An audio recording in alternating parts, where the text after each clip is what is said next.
नमस्कार, स्वागत है आपका GTV हिंदी न्यूज में और मैं हूं आपके साथ साक्षी। आइए करते हैं इस वक्त की बड़ी खबर की शुरुआत। वापी नगर पालिका के पहले आयुक्त योगेश चौधरी ने विकास और सुविधाओं में सुधार का भरोसा दिलाया। वापी नगर पालिका को महानगर पालिका में रूपांतरित किए जाने के बाद नगर के पहले आयुक्त योगेश चौधरी ने पदभार संभालते ही नागरिकों को विकास कार्यों में तेजी और सुविधाओं के सुधार का आश्वासन दिया है। अपनी पहली मीडिया बातचीत में चौधरी ने कहा कि हाल ही में जुड़े ग्राम पंचायत क्षेत्रों में नागरिकों को किसी भी प्रकार की असुविधा नहीं होने दी जाएगी।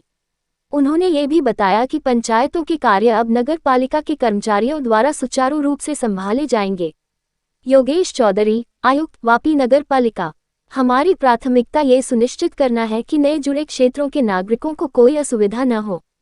सरकारी गाइडलाइन के अनुसार नगर पालिका का कार्य तेजी से होगा और हम भौतिक सुविधाएं जल्द उपलब्ध कराने के लिए प्रतिबद्ध हैं। चौधरी ने स्पष्ट किया कि वापी नगर पालिका के परिसीमन और वार्ड गठन की प्रक्रिया सरकारी नियमों के अनुसार की जाएगी। उन्होंने कहा कि अपग्रेड के बाद मिलने वाले अतिरिक्त सरकारी फंड से नए जुड़े गांवों का तेजी से विकास किया जाएगा। महानगर पालिका बनने के साथ ही प्रशासनिक प्रक्रियाओं को सरल और प्रभावी बनाने पर जोर दिया जाएगा। प्राथमिकता के आधार पर नए क्षेत्रों में बुनियादी सुविधाओं का प्रावधान किया जाएगा।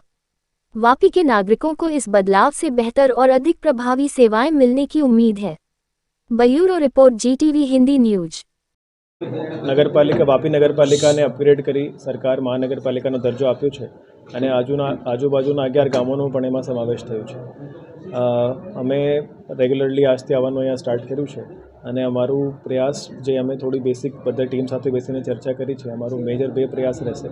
જે મ્યુનિસિપાલિટીનો ઓરિજિનલ એરિયા હતો એમાં બેસિક સર્વિસીસ જે મળતી હતી એ રીતે ચાલતી રહી અને એમાં ઉત્તરોત્તર સુધારો થાય એવો અમે પ્રયાસ કરીશું।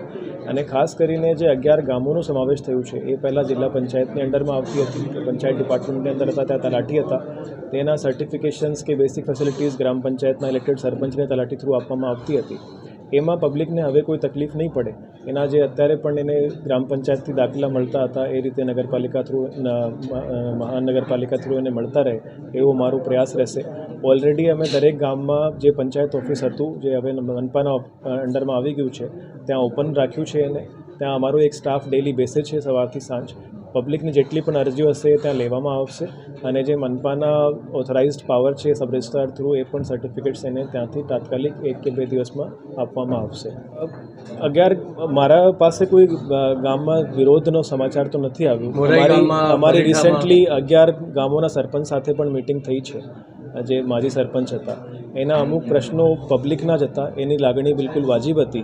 એના પ્રશ્નો મેઇનલી એ હતા અને કન્ફ્યુઝન હતા કે જ્યારે મનપા આવશે ત્યારે પબ્લિકને દાખલા મળવાના હશે, જે પબ્લિકના ઓલરેડી કામોની અરજી આવી ગઈ છે એનું શું થશે એનો અમે એની સાથે ચર્ચા કરીને પ્રોસેસ બનાવ્યું છે।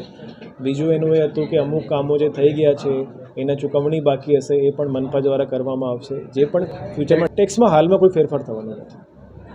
देश दुनिया की तमाम खबरों के लिए देखते रहिए GTV हिंदी न्यूज। चैनल को लाइक करें, शेयर करें और सब्सक्राइब करें। Welcome to our YouTube channel.